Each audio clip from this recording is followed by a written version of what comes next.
Thank you very much. Paul Goldsmith. Thank you, Mr. Speaker.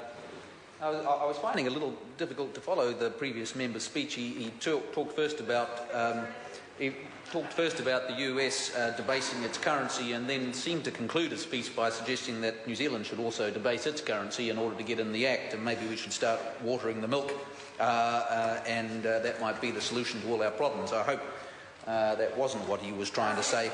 It's my pleasure to be speaking on behalf of, in favour of this bill, the International Finance Agreements Amendment Bill, set down for the first reading, and it amends the International Finance Agreement Act 1961, which allows the government to meet its obligations as a member of the various financial institutions, including the IMF, the International Bank for Reconstruction and Development, and it provides for New Zealand to recognise changes to the Articles of Agreement of the International Monetary Fund. The basic dynamic here is the IMF members provide commitments to fund lending and are eligible to take out a loan in times of economic difficulty, and the quota of each member country is indeed intended to reflect its economic size and is denominated by special drawing rights. The changes to the Articles of Agreement of the IMF that the Articles provide for include improving the representation of the faster growing emerging market economies at the IMF. It's doubling the quota, which is the IMF's main means of raising funds. It basically doubles that quota, and the bill also provides for regulation-making power so that the future updates to the Articles can be made by regulation. The changes to the Article of Agreements are integral parts of an overall package designed to bolster the resources available to the IMF and enhance its legitimacy and effectiveness by ensuring that members' voting shares and voice appropriately reflect changing relative economic weight in the global economy. And because of that shift in weight, New Zealand's share of the overall pie falls.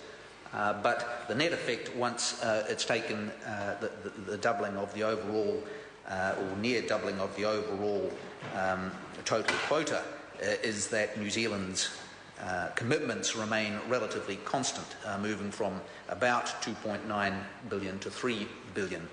And I think this bill provides an opportunity for us to pause and reflect, I suppose, on the shifting currents of the global economy. The old developed world, when the IMF was set up, is in the process of being caught up and indeed overtaken by a lot of countries that were once regarded as developing countries. And we had Mr. Parker here before saying that there was a terrible indictment on New Zealand. I don't look upon it in such a negative way. I think it actually is a good thing in many respects that hundreds of millions of people around the world, in China and India and Korea and many other countries, and Africa indeed, have been pulled out of poverty over the last couple of decades by this unprecedented period of rapid economic growth.